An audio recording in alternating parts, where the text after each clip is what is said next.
Hello, on this Beaver Builder website Stripdown, I'm talking with Adam Lacey from laceydigital.co.uk. He's going to show us around the redesign he's done on his own business site, which is serving the niche market of wedding professionals. I'm going to keep this intro really short because we managed to get this in under 30 minutes. But needless to say, I am a big fan of Adam's. I love his honesty, his straightforwardness. He's just a fabulous member of the Beaver Builder community. I hope you get something from this, and I'll see you on the other side.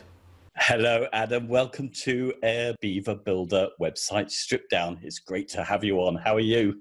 Yeah, I'm good, thank you, David. How about yourself? Yeah, pretty good. Actually, still traveling, still struggling with the internet, but we're getting there. So hopefully this will record okay. Well, I'll keep my fingers crossed.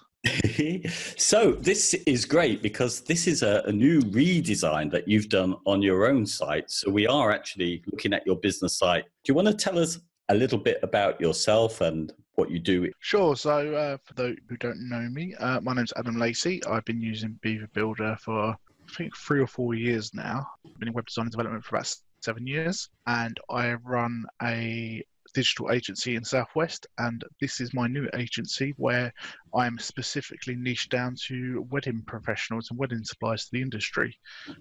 Yeah, it's really fascinating because I've known you for a little while now. You came on our WordPress. Oh gosh, what's it called? The WP Builds. I've forgotten our own podcast. Oh, so sad. And actually, I was listening to you as well on Lee Jackson's podcast talking about this. So I know a little bit about it. So how long have you been niching down into just trying to serve wedding professionals? Basically, we launched this, the first website I'd done in 2 days as sort of a minimal viable product. And this was around, it would have been August time, 2017. So around the end of August, it was a stage of test the waters and test the market and just get something out there. Anything will do. Yeah. just get it live and work on it later. And obviously that's what's led to a complete redo now, really, to get something a little bit better. Yeah, well, I really liked your first version of the site. I thought that was really stylish. And this one I just love because it's so minimal and clean and things are just where they should be. It's the design I want to do but never manage. I'll be totally honest with you. I think we're all getting, when we work on so many client projects and stuff like that over time, you do sort of fall into the norms of web design as such. You have your header this way, the hero this way, and it leaves very little room for breaking out the box a little bit. So that's what I tried to do a little bit with this site, even though I sort of went back to the drawing board a few times. But yeah, it was really hard. It's not something I do easily either. So yeah, it was a bit of a struggle. But no, I'm pleased with how it came out overall, and the vertical sort of menu works well and that kind of stuff. And it does just really changes out from what people are used to seeing. Yeah, absolutely. That's really unique. I like that. Well, you know what? You were already mentioned in a Beaver Builder Stripdown by Doug Bellchamber, because when he was showing us his design, he credited you a lot with helping him with the design, particularly on the colors. You are the person that many of us look to for sort of design ideas, and I think it shows in this site. Hey, so shall I ask you? Well, normally I would ask somebody who comes on this what the client needed. So did you kind of give yourself your own brief, or did you just kind of dive in with the design? Yeah, so a little bit of both. I sort of dove into completely, I kind of knew what direction I wanted to go in, but I mean, the main key point was I was coming up against myself. I was being pitted against sort of other designers and agencies who weren't sort of exclusive or specialised in the field. And I wanted to really, really differentiate myself from that, So I wanted to be seen as the premium option in both sort of expense and skill level as well. So that was the key message I was trying to get across, really. So I'm not just another agency or a designer, that I'm the expert in the field as such, and that sort of expertise comes as a cost as well. So I wanted it to sort of feel quite high end compared to what I'd done before. Yeah, exactly. Well, the original design that you did, in a way, I mean, I thought it was beautiful, but in a way it had what you would expect. You had a hero image of a married couple or something, looking happy on their day. And you've stripped that away here, haven't you? You've gone for something very minimal. Yeah, what I've gone for is I'm trying to sort of engage. I was trying to think about the users that are going to be visiting and sort of the ideal client, and I'm trying to tick along the boxes of sort of wedding editorial sort of style. So over time, no doubt there'll be a few more images and bits and pieces added. But yeah, I'm trying to sort of keep it clean, minimalistic, and very editorial looking. Yes, it gives it a touch of class, I think. I mean, I guess you do know your target audience. So how did you judge what their aesthetic might be? Yeah, it's hard because, like you say, it's the same with every industry. There's always the people at the bottom of the barrel and the people at really high end as well. And it's fine. I'm sort of, like I say, my pricing, everything sort of middle of the road to the upper tier is what I'm aiming for. Mainly people normally on their second website. Generally, people for their first website normally go to someone cheaper. And then when they're ready to up their game, that's where I kind of step in. So that's the sort of targeted market for me. And to be honest with you, there is a certain part of sort of expertise, but a lot of it is down to, as you know yourself, trial and error sometimes, and doing your split testing and until you get a data ring and test different variations of this, that, and the other. You don't 100% know, but I think I'm on the right track anyway.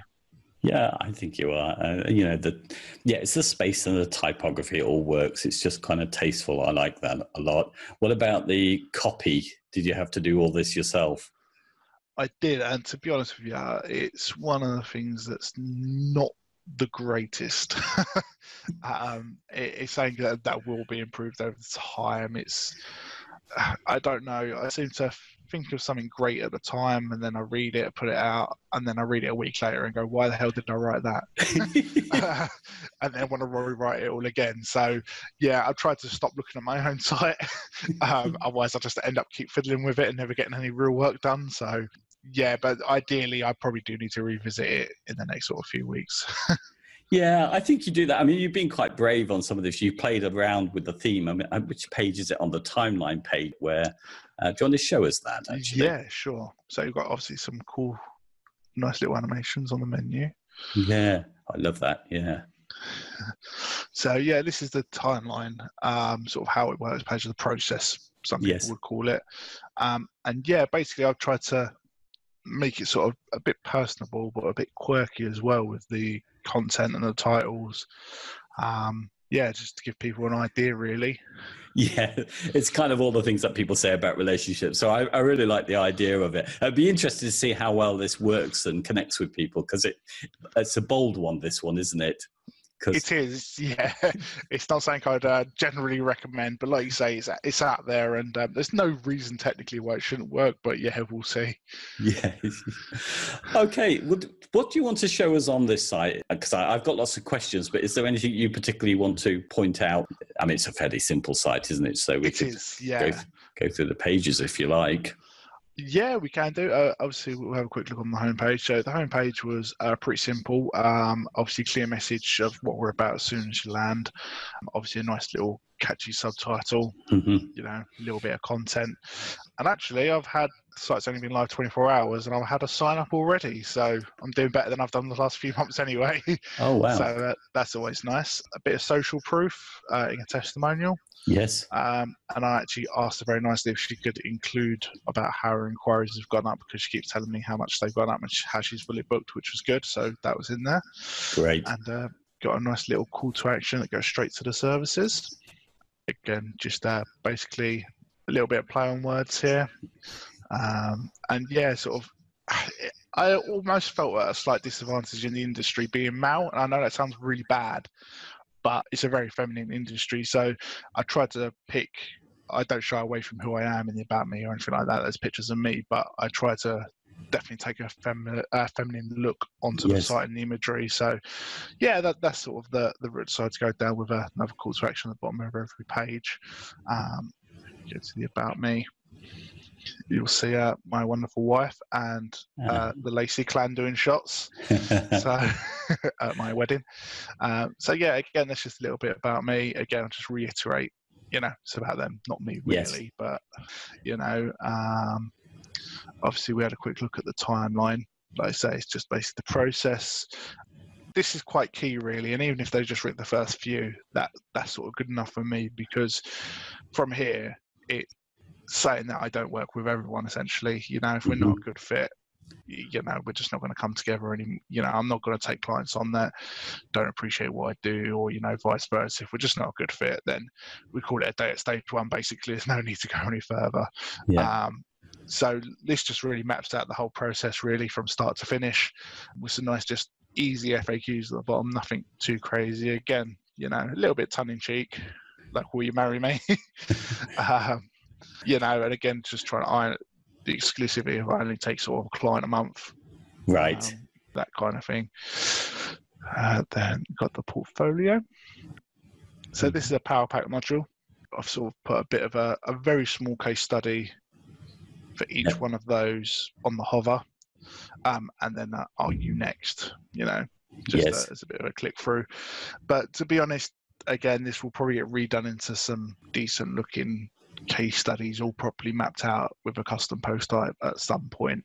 I've got a few projects on at the moment in the industry, so probably when they're done, I'll have it all redone. But for now, it does the job well. And then the contact page, very simple, straightforward, sort of setting out a minimum investment amount, so no one's wasting their time either side, really. This is going to do a bit of tweaking thanks to some feedback from Lee Jackson, which I will be doing probably in the next day or so. Okay. So yeah, but it's all, like you say, it's all pretty straightforward. The only thing it's like I say, is different really about the whole site is how the menu and the header section works, really. I initially thought of it, I thought it was going to be very easy, and it tended to be a little more temperamental than I'd liked. Especially with the mobile responsiveness, I ended up doing essentially 2 rows in Beaver Thema and changed the conditionals for one for tablet and mobile and one for large devices only. And that was the only way I could get the vertical menu to stack correctly under the logo between the headline and not be underneath the headline. So that's a bit of fiddling around to do. If I quickly go to the Thema home header, you should see got 2 rows. So yeah, it was the easiest way for me to make it look semi-presentable on mobile, because the menu just always would jump underneath no matter what I did. And what I've done is I've used ACF fields for these. So on every page, I've created an ACF field. So, for example, on the About page, I've created an ACF field. Yeah, there you go. You got the hero and then the little mint green subtitle underneath. Oh, yes, clever. Yeah, so it works well. And again, it was just the easiest way I found doing it, really. Yes, so I didn't get that at all, that your title was included in the header. Just ask you about your design process. Did you sort of sketch this out first and then work out how you were going to do it, or did you just kind of jump into the browser and start designing? I just jumped into the browser, to be honest. For clients, I tend to do the occasional wireframe, but again, with the versatility of Beaver Builder and other bits and pieces like it, you know, it's so easy just doing browser nowadays. And I end up redoing. I always sometimes think something's a great idea, and then I'll put it together. And like I say, when you can do it in browser, you can go, right, okay, that doesn't look right, and then, you know, you can work on the fly. And I find it so much easier, really. You know what you were saying about having a feminine touch, the wedding industry and stuff like that. Did that impact on your font choice? Because I think, which one is it? Playfair something? What's the font? Playfair Display, yeah. Yes, that's the one. Do you know what? It's the one that I love, that font. And every time I see it, it seems to look, again, classy to me, as if I've never seen it in my life. I don't know what that's about, but I pull it out if I think it needs a feminine touch. Yeah, the typography, I did go through several choices, really, and varying shades of colour as well, until I found sort of one I was exactly happy with. But yeah, it was just, again, it's trial and error to find something exactly fit. You know, I went for a few parent font generators online just to see if I could spark any new ideas. But Playfair Display is one of my sort of go-to fonts, really. I do quite like it. Same as sort of Lato, Open Sounds, Railway. They're sort of my popular ones I use, really. I'd say the body text on this is a new font that I've never really used before, which I believe was it's called Fire Sans or something like that. Yeah, Fire Sans. That's a Google web font. But yeah, it works really well together. Yeah, I think so. That's really nice. Shall we take, because everybody's interested, including me, in plugins, can we take a look at your Sure. plugins? Get rid of that. Right. So I've got Advanced Custom Fields Pro. Mm-hmm. I've got the Beaver Builder and Thema. Yeah. Google Analytics dashboard, just so I can get a snapshot when I'm logging. I've got Gravity Forms with the Campaign Monitor add-on, which feeds directly into Campaign Monitor, my automation mail software. So basically, as soon as they sign up for the newsletter, they automatically go to the list. Yes. And 12 hours after sign up, they get an email that looks very personalized from me going out to them saying, I actually wrote it today, but basically it says something along the lines of, hey, I can't believe you signed up. You finally found us. We threw a party. There was cake. There's streamers in the air. There's some party poppers. The dog even wore a hat. And it's just a bit like that, really. It's just a bit of fun. So that goes out 12 hours after they sign up, which is pretty good. And that's all kind of automated. And it sort of leaves off on the email if they've got any questions or, if they just want to pick my brains, then they can do, which is quite good. Imagifier I use for image compression. It's by the makers of WP Rocket, who I'm quite fond of. Me too. So yeah, very good plugin. Manage WP, just to connect it to Manage WP. Power Pack, and I use Safe SVG, so I can use SVG for logos. I found, which is, to be honest, it's only something I found over the last sort of few months. SVG seems to be the future of all files for WordPress. I found like using, I don't know if you ever noticed, I don't know if you've ever been on a Retina screen and sometimes you see the logo is just a little bit out of focus. Mm-hmm. With an SVG, you never get that. No matter what size screen they're visiting on or what resolution, it'll always be 100% crisp. So yeah, I must admit, it's something I've been doing in the last few months. It makes it's a subtle difference, but it's a really nice difference. And having the Safe SVG plugin just allows you to use the SVG file without any worries of, I think it's malware and hacking or something like that. Yeah. Is it easy to do? I mean, are you only using it on the logo in this site? The logo on this site, yes, but normally if I were using any sort of custom icons, I'd probably be using it for that as well. Okay. All the plugin does is changes WordPress to allow you to upload them for a start. Okay. And uses this posh word called, don't ask me what it means. It sanitizes the SVG, which basically removes any vulnerabilities as far as I'm aware. So that's kind of all the plugin does, and it just lets you use it as you can use it in all the Beaver Builder modules as normal, like a normal image file then. But yeah, you basically save it as, if there's any graphic designers out there, as a vector file. So like Illustrator, Sketch, whatever. You save it as a vector file and output it as an SVG file, upload your SVG, and away you go, really. Yeah. Do you know what? I mean, I feel so bad because I just haven't got it. I think part of the problem is that I don't come across high retina, so I don't see it for myself, so I just ignore the problem. But yeah, I do see it on sites, of course. When I remove the CSS from a site to look at it, there I see these big icons appearing suddenly. Yeah, so it's an easy job to do. If I wanted to start with a logo, I would find it easy, would I too?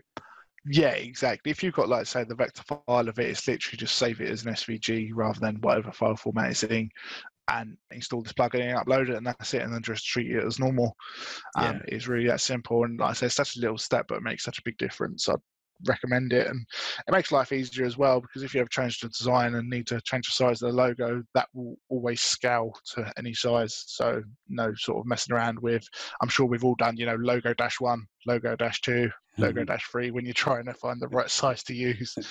Yes, absolutely. Okay, that's great. I'm going to do that from now on. I promise. Yeah, thanks. So the next one, SecuPress, which originally was made by the people of WP Rocket as well. And then I think the guy splintered off onto his own. But either way, it's a good plugin. I use the free version. The free version is lightweight and very robust. I did pay for the pro version for a year, and it was hellishly expensive. It's changed its pricing now, but I bought it when it was very expensive, and the pro version really wasn't worthwhile. It didn't add really that. It's a bit like Yoast. It doesn't add enough to warrant the extra cost. Mm. So I would say if you're looking for a solid, lightweight, free plugin, SecuPress is really worthwhile. It blocks everything it needs to block, really. And yeah, it's not a resource hog like WordFence. Yeah. Here, there's a debate, isn't there, talking about yes, I've opened a can of worms there, I think.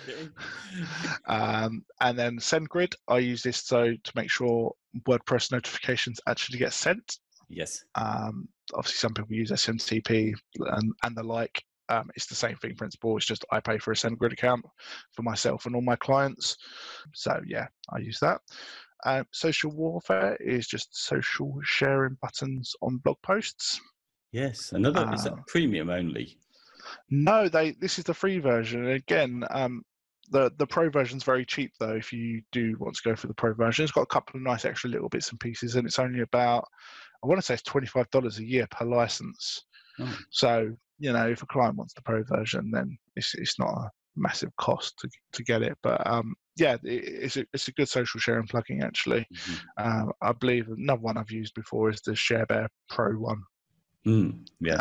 But they're both good plugins. Updraft Plus, I absolutely swear by. It's probably one of the few plugins that I renew every year without hesitation. Mm-hmm. I have this backup locally as well as it backs up to my Dropbox.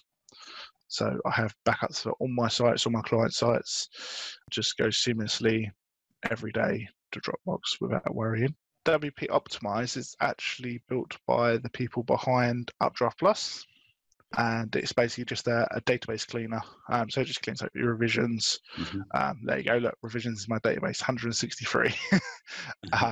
So yeah, it just keeps everything nice and tidy. And it's one of the few that I've seen that doesn't actually worry about breaking the database or anything like that. It's pretty nice and simple. And then finally, just Yoast SEO, which I'm sure everyone's sort of pretty familiar with.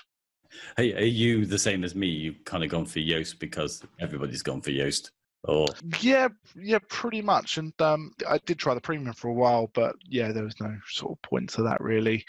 Like you say, it sort of does what it says on the tin. Really, you can change. I mean, like I say, I dabble in SEO probably a bit more than some people do, and it does everything I need it to do. Really, you get your sitemap, you can change all your tags, got your social stuff in there as well.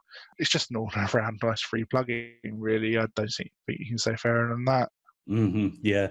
Oh, that's great. Well, do you know what? Well, actually, we covered those so quickly, actually. One thing I just wanted to check with you, because we mentioned Power Pack, and you already mentioned that for the portfolio. Which module was that was being used on the portfolio? I believe it's the hover cards. Probably hover cards 2 or 1, something like that. Is it? Hover cards 2, there you go. Right, okay, yeah. That's just interesting. It's not Flipbox, so I'm pleased about that. Yeah, no, I've got hover cards on there, and then obviously timeline on the how it works page as well, which is again, it's like a lot of things you can do it manually yourself, if you want to code it all out, but sometimes quick and ease beats that hands down. Absolutely, yeah. It would take me a long time to try and do the timeline myself. Yeah. Hey, do you want to tell us just a little bit, because I'm sure everyone's going to ask about how you created the effect, the lovely rollover effect on the menu. Oh yeah, the hover effect. Yeah, that is purely CSS. Yeah. So it's really nothing too fancy, and I'm happy to sort of provide the CSS if anyone would like it. They can sort of reach out. Yeah. I don't know if I've actually moved it to my theme yet, which is a bit of a slap on the wrist. I might have left it in customizer. Let's have a look. No, there's a couple of bits in there, but no, I did move it. So yeah, it's nice and straightforward. So yeah, it's literally, that's all it is. Literally those two little bits. That's that simple, really, and just works. It's just, again, it's the nice little effects, really, and just really does take it to that next level from being a bit too static, because it is a simple site. So I might adding a few more animations here and there, but yeah, it just stops it being a little bit too static. Excellent. Well, I mean, if you don't mind, please share that with me, and I'll share it with everybody when the video goes out. Yeah, absolutely. Yeah, that'd be great. And actually, there was another couple of things, actually, I'm sure, with just CSS. I love the fact that you put the different colored dot on the end of some of the titles there as well. Yes, just on the end of these ones. Yes. So what I did, obviously, because that's the ACF field. So yeah, I just wrapped them in a span. Okay. So I just made myself a class called green, and just put the dots in a span class on the end. And then wherever I decided to use it in the site, then I knew I had a class for it. Yes. So it's just nice and simple for reuse purposes, really. Excellent. So is there anything you want to show me around the site before I close up? This is going to be one of our most efficient strip downs, I think. So they I hope that's good. Too long. Yeah, no, it's a very good thing. Yeah, there's, to be honest with you, like you say, what you see is what you get. It's pretty straightforward. I haven't got anything too exciting to show, unfortunately. But like I say, if anyone's got any questions or if they want to sort of reach out and ask me anything, I'm always available in the Beaver Builder group, but tag me, because sadly I've had to mute the Beaver Builder group because otherwise I don't get any work done. So if you want me to see anything particular, make sure you tag me, just at Adam Lacey. Likewise, I'm in a few other groups as well, WP Innovator, Agency Trailblazer, or the Beaver Builder Slack channel. I'm always in there. So you can find me in a few places, Twitter, usual place. Fantastic. Well, we see you everywhere, Adam. Yeah, I'll get about. Yeah. So normally at the end of this, I'll be asking, what went well and what went wrong with the project, anything you learned from it. It's still kind of in progress, isn't it? So is there anything yet that you would have done differently? Is it possible to say that yet? Yes, I probably would have followed. I kind of have a rule book for every time I start a project for a client site, and I probably should have followed that rule book for my own site a little bit. I normally, when I do a client site and we've sort of settled on a layout for the site, I'll then do the responsiveness for that one page. So obviously, as you duplicate that across to the other pages, it's kind of all done. Mm-hmm. I didn't do that for my own site for some odd reason.